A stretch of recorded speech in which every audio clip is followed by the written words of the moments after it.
நீர் என்னை தாங்குவதா, தூங்குவேன் நிம்மதியா. எத்தனை பேர் சொல்றீங்க? நீர் என்னை தாங்குவதா, தூங்குவேன் நிம்மதியாய். பாடு தூரங்கி விழித்தெழுவே, கர்த்தர் என்னை ஆதரிக்கின்றி.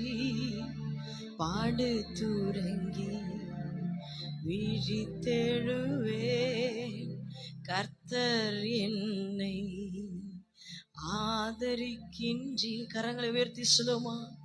நீர் என்னை தாங்குவதா, தூங்குவே நிம்மதியா.